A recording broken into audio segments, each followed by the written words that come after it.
consecutivo a los patrones que históricamente en el mes de diciembre dan de baja a sus empleados ante el Instituto Mexicano del Seguro Social y el Infonavit para recontratarlos en enero del siguiente año. Sobre este tema vamos a conversar con Diego García, socio director de García Velázquez Abogados e integrante de la Academia Mexicana de Derecho Procesal del Trabajo. ¿Cómo estás, Diego? Bienvenido, buenas tardes. Hola, muy buenas tardes, muy bien, muchas gracias. ¿Tú qué tal? Pues fíjate que este tema pues creo que este fue uno de los argumentos principales que el presidente utilizó para los cambios en materia de la subcontratación. ¿Cómo están quedando ahora? Porque también hay muchos sectores y empresas que utilizan básicamente en el periodo más álgido de ventas, que son los últimos 3 meses, pues personal y después ya no tiene razón de ser que permanezcan. ¿Cómo lo ves ahí? ¿Estamos bien? Justamente yo te iba a comentar eso, que yo le veo más matices políticos que otra situación. ¿Por qué? Como bien lo dices, este era el argumento principal para adelantar o apresurar el tema de la reforma a la subcontratación. No olvidemos que hay 2 temas grandes de cambiar la subcontratación. Uno era en el sector privado, que ya se venció el término, y otro es en la Administración Pública Federal, la cual se vence hasta enero del próximo año. El argumento era, y francamente muchos estudiosos ignoramos el por qué metieron esa idea en el Ejecutivo Federal, que en diciembre se hacen estos cambios únicamente como parte de algunas de las estrategias de los outsourcings ilegales. Sin embargo, ya tenemos más de 6 meses de la reforma de subcontratación y vuelven a lanzar este llamado. Yo te diría que también hay que analizar bien por qué se están dando estas bajas. Dicen que el IMSS detecta bajas injustificadas. Es muy importante aclarar que la calificación de despido o baja injustificada no le compete al IMSS, no le compete a la Secretaría del Trabajo, le compete únicamente a los órganos jurisdiccionales, le hace juntas de conciliación o ahora en las entidades que ya está implementada la reforma laboral, los nuevos juzgados laborales. Precisamente de eso se trata un juicio, de calificar si una separación fue justificada o no. Ahora, yo también te diré, en el IMSS no hay una sola razón cuando tú haces el movimiento, digamos, administrativo, que se llame causa injustificada. Hay 10 motivos, de los cuales puede haber clausura, puede haber terminación de contrato, puede haber rescisión de contrato, que no es necesariamente lo mismo, pero jamás va a haber puede haber defunción, por ejemplo, puede haber varios motivos que ninguno va a ser despido injustificado. Insisto, eso es sui generis y está sujeto a calificación de órganos jurisdiccionales.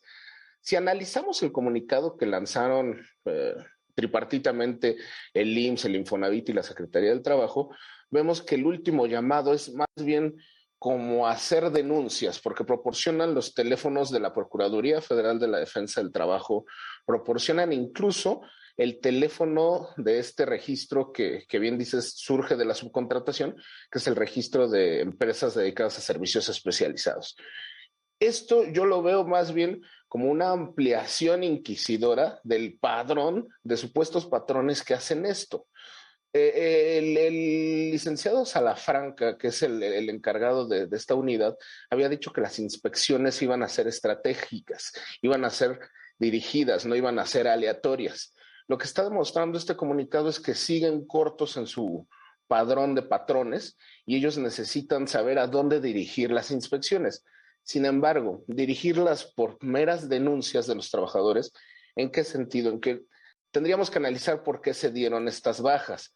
Definitivamente ha de haber patrones que utilizan el fin de año para negociar, ¿no? Decimos, quieren hacer las bajas y dicen, no te pago tu aguinaldo, no te pago tu última quincena y más te conviene llegar a un acuerdo. Definitivamente los podrán existir, pero debemos analizar cada una de las bajas, no podemos generalizar. Yo le veo más matices de incrementar un padrón hacia dónde dirigir inspecciones federales del trabajo. Claro. Y además, Diego, este tránsito que ha habido justo con la ley en materia de subcontratación, pues ayudó a que se incrementaran los registros ante el Instituto Mexicano del Seguro Social y eso ayudó también a que se recuperaran los empleos perdidos por el tema, cuando estuvo más álgido el tema de la pandemia en México. Pero bueno, había que ver justamente que también incluso algunos trabajadores tienen ese modelo porque saben que solo van a poder trabajar quizás en esos 3 meses y puede ser como tú decías, de estas 10 causales, pues que se terminó básicamente su contrato y ellos saben que los van a volver a utilizar o a contratar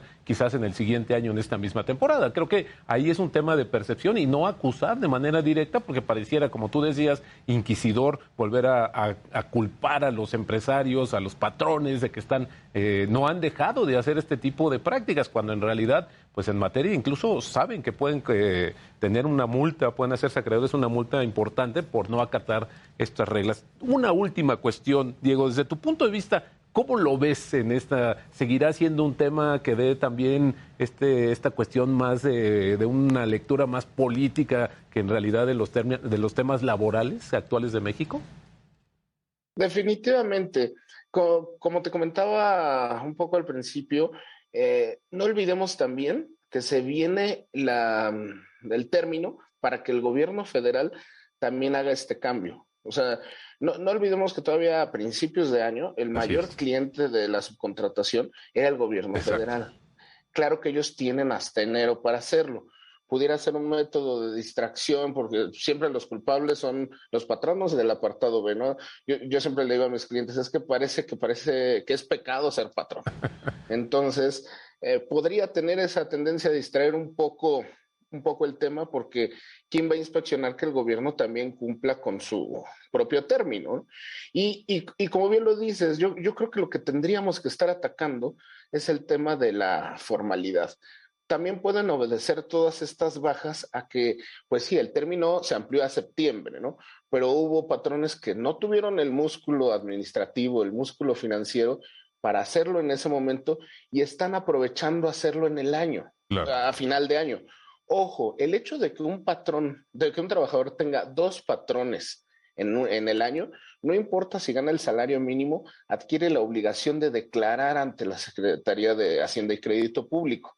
Entonces, incluso puede haber sido una negociación con los trabajadores que dijeron, vamos a hacer todo a fin de año, de tal suerte que yo no tenga 2 patrones en un mismo año y no tenga que meterme en esas complicaciones de declaración de impuestos. Por supuesto, sí. El gobierno acusa que también es para disminuir prestaciones sociales. Yo te diría que la única prestación que se puede ver afectada es el tema de las vacaciones, porque ahí la fecha de inicio cambia. Sin embargo, si hay una continuidad de la relación de trabajo, las prestaciones, sobre todo enfocadas a pensión y jubilación, no se ven afectadas. Pues hay que analizar bien por qué son las bajas. Yo creo que es incrementar el padrón de patrones y dirigir inspecciones. Por supuesto, irnos a los detalles, como tú dices. Diego García Saucedo, socio director de García Velázquez Abogados e integrante de la Academia Mexicana de Derecho Procesal del Trabajo. Gracias por tu participación. Muy buena tarde. Gracias a ustedes. Muy buena tarde. Bueno, pues